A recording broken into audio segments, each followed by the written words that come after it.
not because of your race, but by your way of living.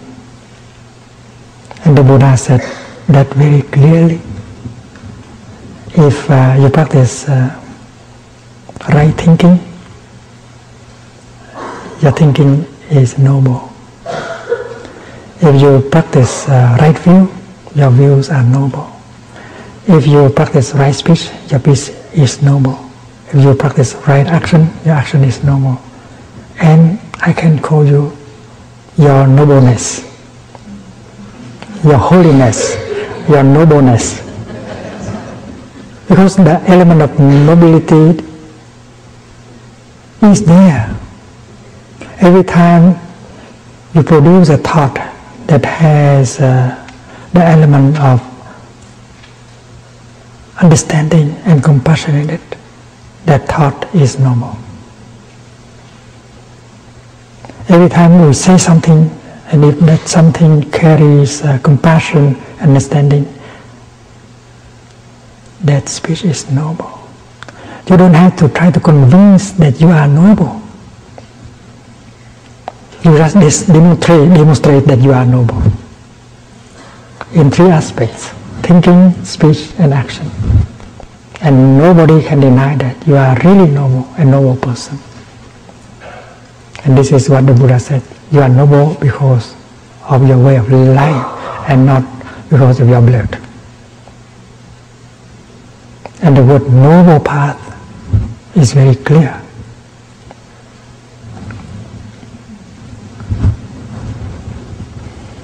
And when you practice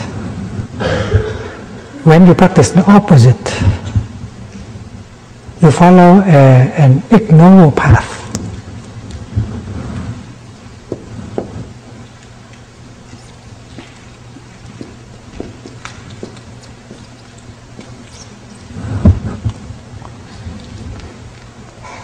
Wrong view, wrong thinking, wrong speech, wrong action,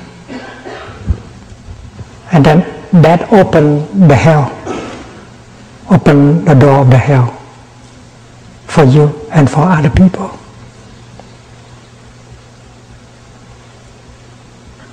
This morning we spoke of wrong perceptions. Wrong perceptions that bring about hate, anger, fear, discrimination. And wrong perceptions are in the realm of thinking.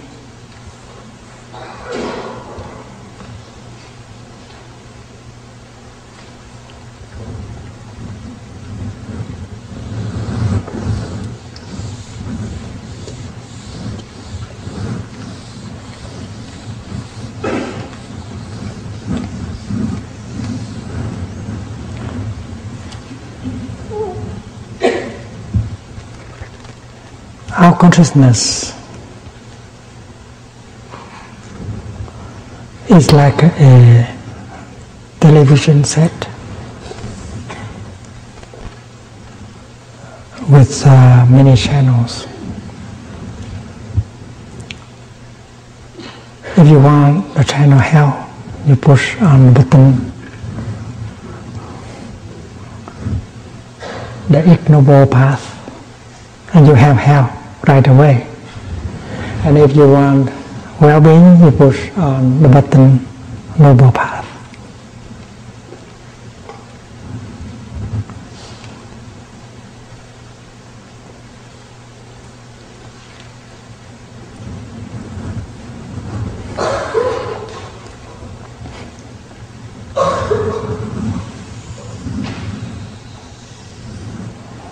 Our store consciousness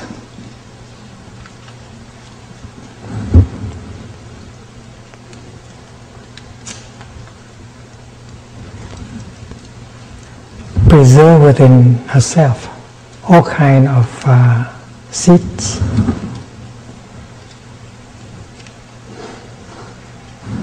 The Sanskrit term is bija.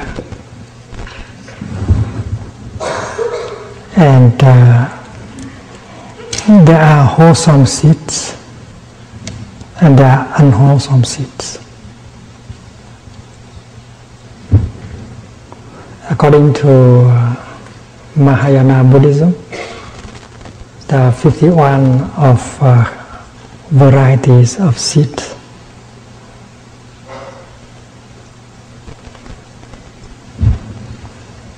That can bring about 51 mental formation.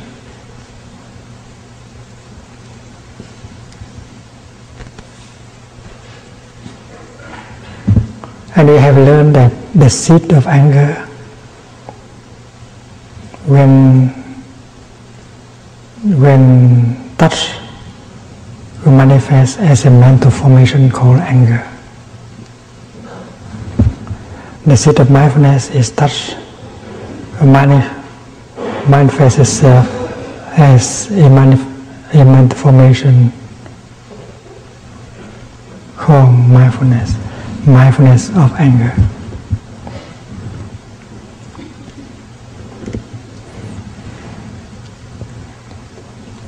And we learn that if the seed of anger is important, is too important, it can manifest itself up very easily, very quickly.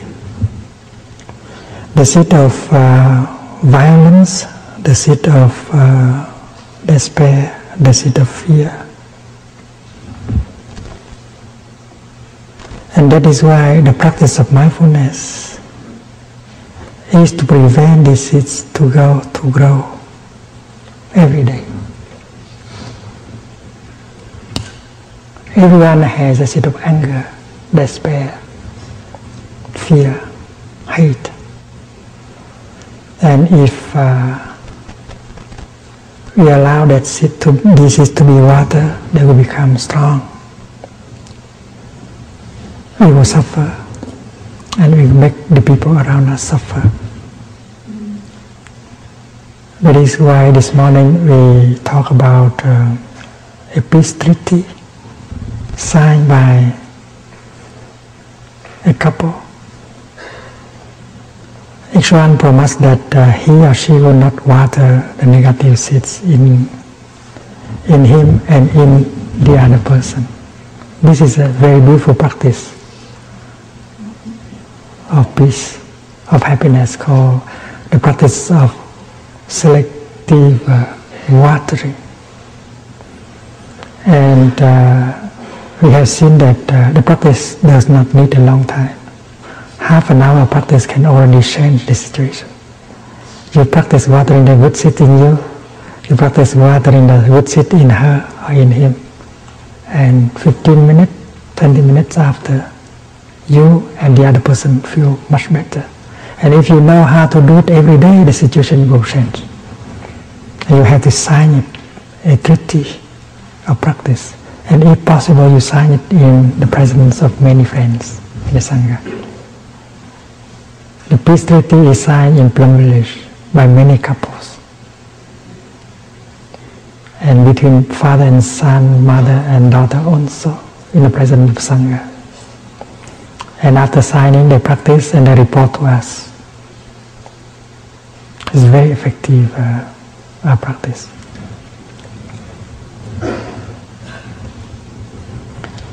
According to that practice, not only will you refrain from watering the negative seed, but you make the commitment to water the good seeds in the other person and in you. And the other person will make the same commitment to refrain from watering your negative seed, but try to water every day the good seed in you. You practice like gardeners for each other. The person you love is your garden. You have to take good care of your garden. And if the garden yields flowers and fruit, you are the one who enjoy.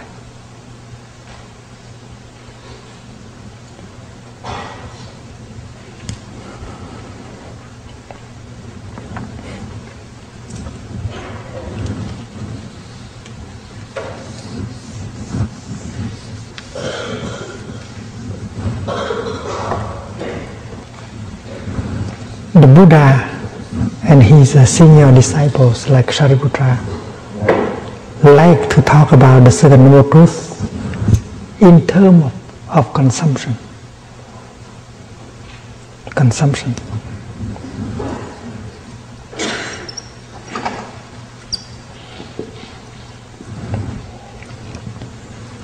The Buddha spoke about 4 kinds of food, 4 kinds of nutriments. The first kind of nutriment is called edible food.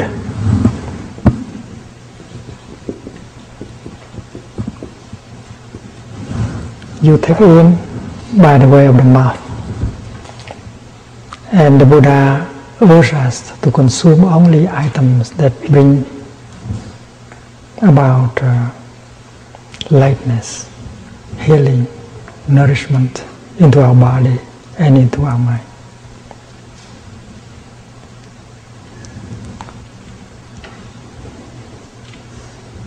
And the second kind of food is called sensory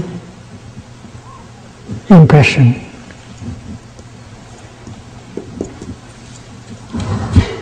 These kind of nutriment come through the way of the eyes, ear, nose, tongue, body and mind. You consume by reading articles. When you read an article, you consume. And that article may contain a lot of toxins like craving, violence, fear, discrimination, hate. When you watch television, you consume, because the TV program may be full of poisons. When you drive through the city, you consume, because what you see in terms of advertisement, what you hear in terms of advertisement, are also items of consumption. You don't want to consume, but they force you to consume. Driving through the city, you have to see these kind of publicity. And that is why mindfulness helps us to protect ourselves by the practice of mindful consumption, and that is the object of the 5th mindfulness training.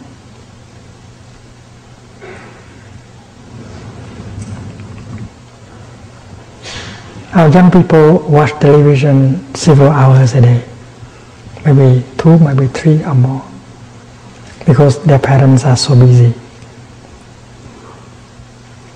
And while watching television, they allow the seed of craving, of violence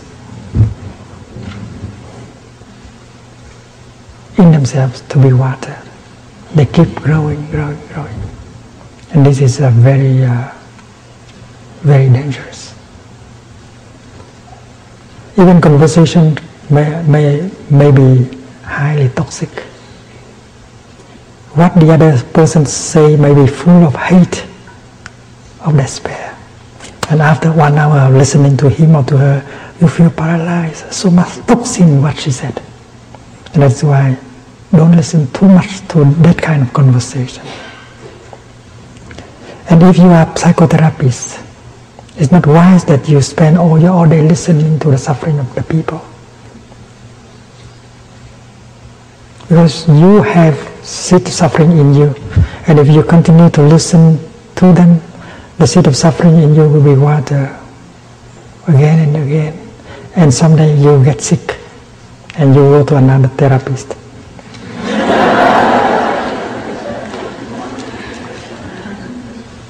And that is why the practice of a therapist is to devote enough time to get in touch with paradise. There must be hours for him or her to practice walking, sitting, getting in touch with the wonders of life for her, for their nourishment, solidity, so that the therapist will have enough strength to do the work, listening to the suffering. And you have to know your limit. If your capacity is to receive 6% a day, don't try to do more than 6%. You burn out.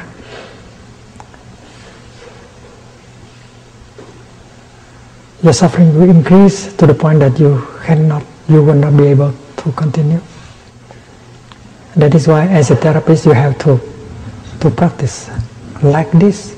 Get in touch with the third noble truth. Get in touch with the refreshing and healing elements to nourish yourself.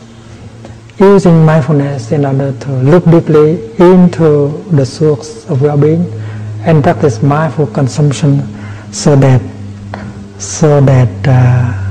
the negative seeds in you will not be watered.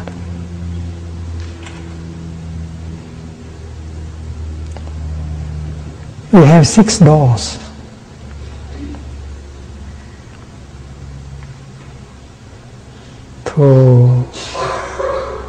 Toward.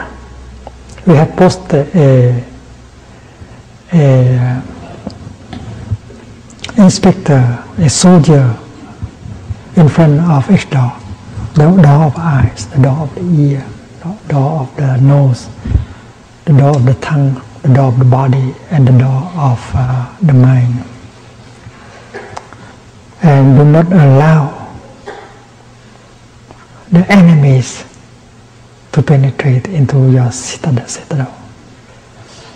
That is the practice of mindful consumption. You select the film, you select the article, you select the music, you select the kind of conversation that will not bring toxins, poisons into yourself. This is the practice of self-protection, and the protection of your family, of your community is very urgent. Step number 1, the 5th mindfulness training. The basic practice for you and for your community.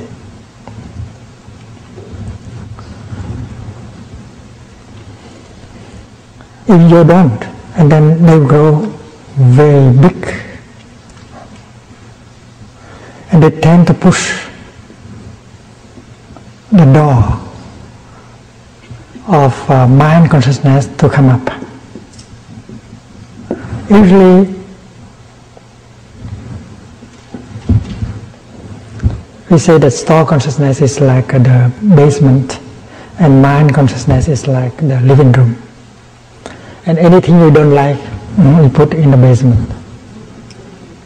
You want to keep the living room beautiful, but the blocks of suffering in you, they don't want to stay in the cave, in the basement. If they have become so strong, they just push the door and settle here without your invitation. Especially during the night, when you have no means to control, they push the door and go into mind consciousness. And during the day also, the violence, the craving, the hate, the anger are pushing hard, because you have allowed them to grow every day by the way of unmindful consumption. And that is why you try to resist, you try to close the door very firm. You set up a kind of embargo here. You don't allow them to, you repress them. And how do you repress? You try to fill up mind consciousness with other items. And you do that by consumption. You don't feel well. You feel that it's coming up. So you play the music to keep the mind busy. You pick up the telephone and talk. You take the car and drive out.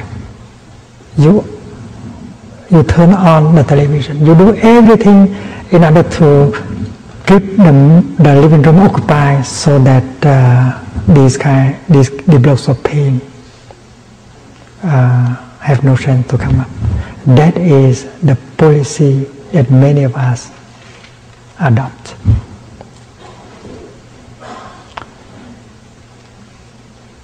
And the market outside provides us with many items so that they can bring into the living room and fill it up always 24 hours a day in order for you're afraid that they will come up. And you know something, the thing you consume like a television, like a novel, they may also contain a lot of toxins like a craving and hate and violence. And while you are consuming like that, these poisons fall down into store consciousness and make these blocks of suffering grow, because they are the fruit of unmindful consumption in the past. And now unmindful consumption in the present moment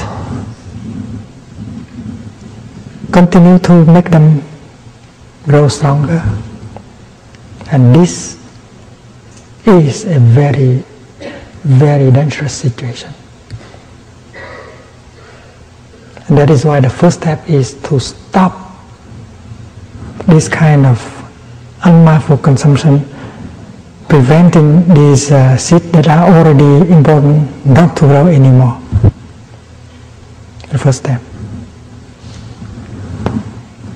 Mindful consumption.